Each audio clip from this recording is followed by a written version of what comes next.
Hi, I'm Joey and I'm here to talk about, well, the Super Retro Trio. Yeah, I was originally going to do an unboxing video about this, and I was actually really happy, although this originally didn't have a voiceover. I just started to record what it looked like when I opened the package, and things went bad fast. I looked at what I got, and you know what? I think if I got the more popular version of this model, the Super Retro Trio, it would be a clone video game system I'd really like. I've liked other clone video game systems. I usually prefer the actual hardware, but the Super Retro Trio had a feature that made it something I would probably use instead of the actual original hardware. And I think if I could find a copy of it that I knew for sure it was the proper model in the box, I think I'd like it, I'd approve of it, I think it's great. But the model I got, the version of it I received when when I opened up my box and saw what was inside, boy was I disappointed. It's kind of too bad the camera wasn't on my face, because I didn't look happy as I figured out what was going on. It, I am not happy with the version of this console I received. But the Super Retro Trio, it has some interesting features. One is the fact it uses actual controllers. Super Nintendo, Nintendo Entertainment System, and Genesis.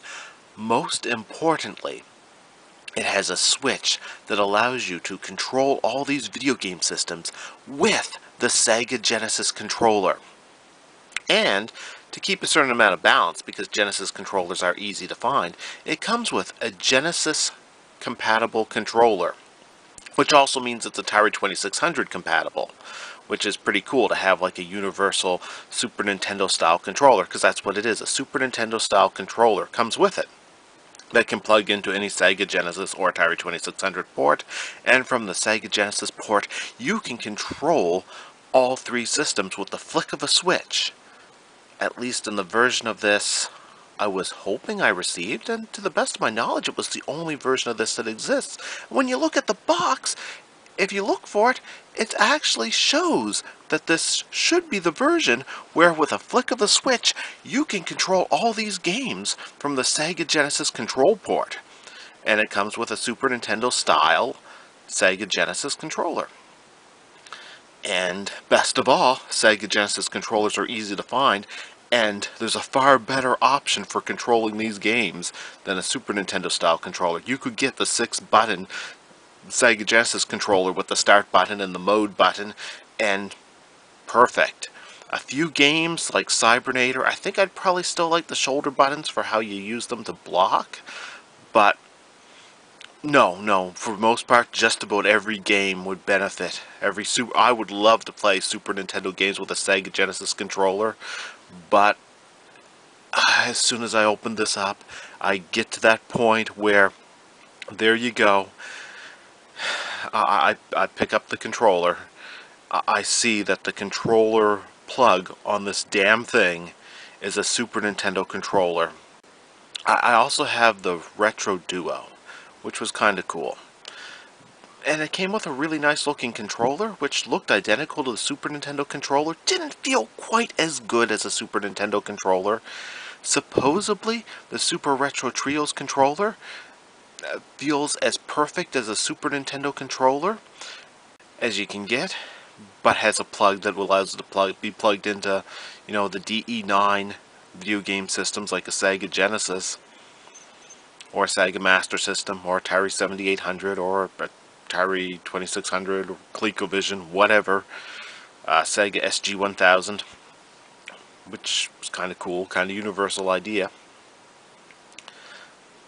But even better for most games would be to play those games with a 6-button Sega Genesis controller, which personally I found the closer together buttons laid out in that perfect order, since you usually have your thumb right above the B button.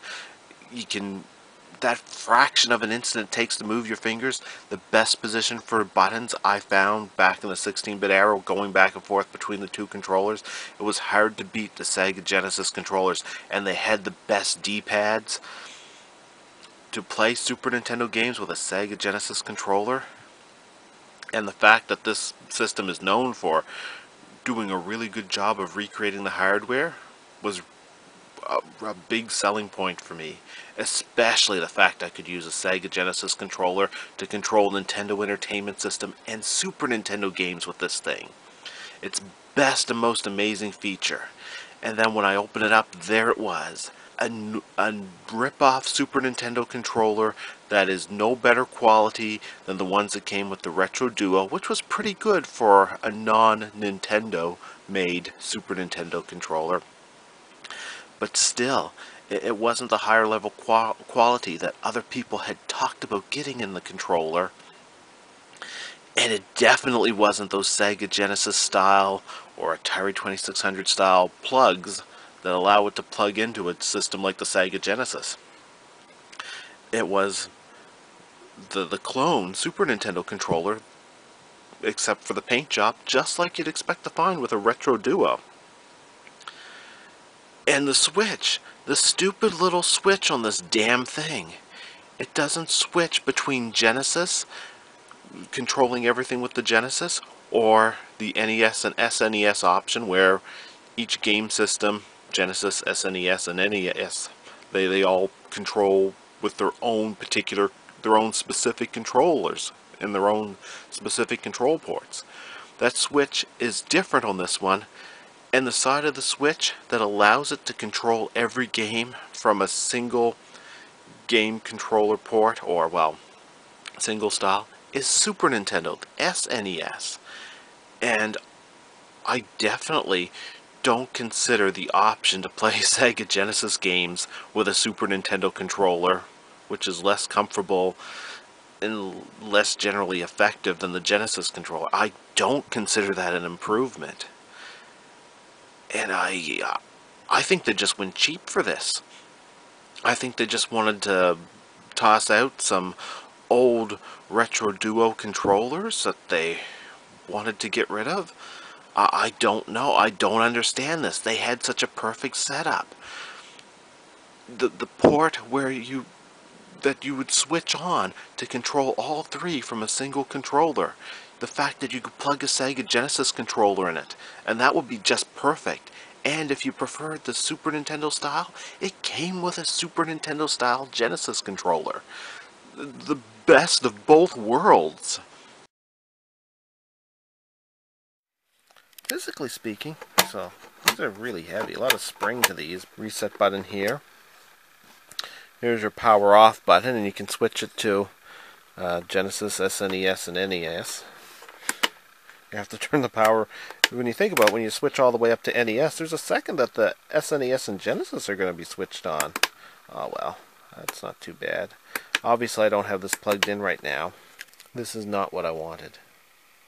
This is not what was advertised on the box. This is not what I read online about it.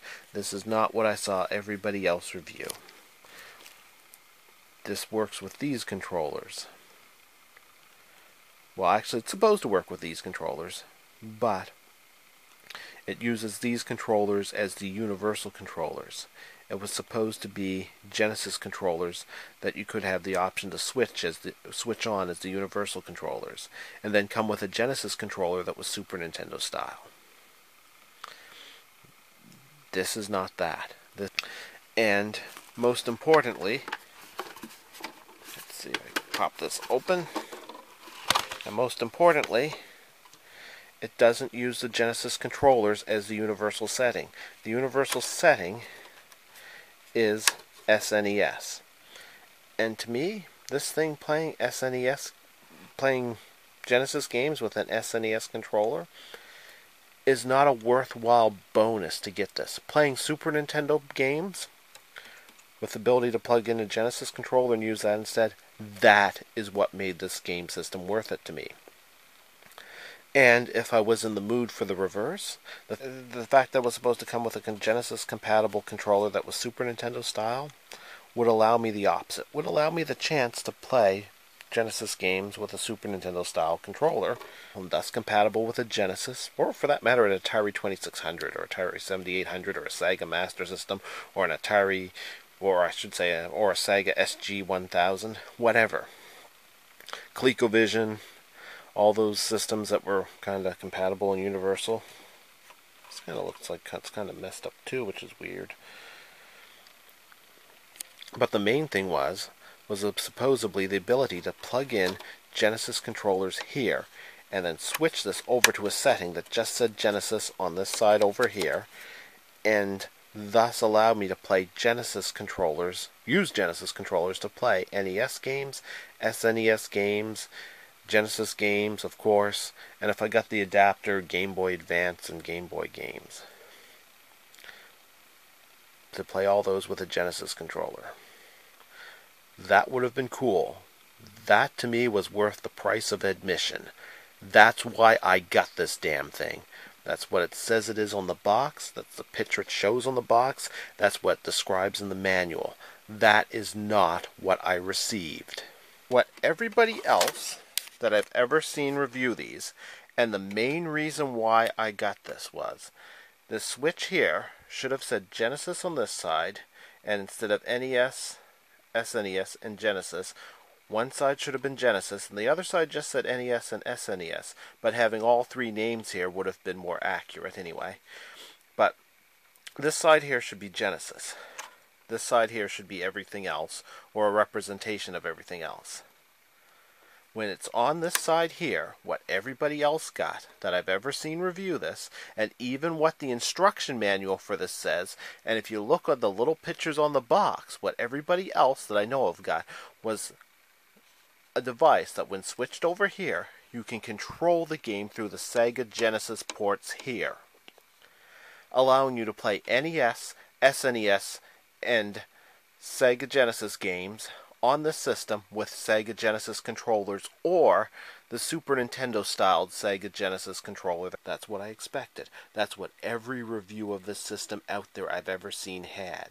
That's what it says on this box. That's what it says in the manual. That is not what I received.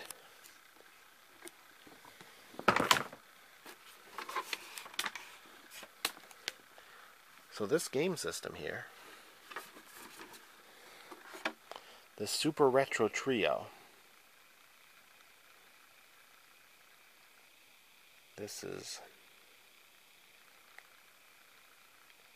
doesn't pass my quality standards, I'm sorry to say.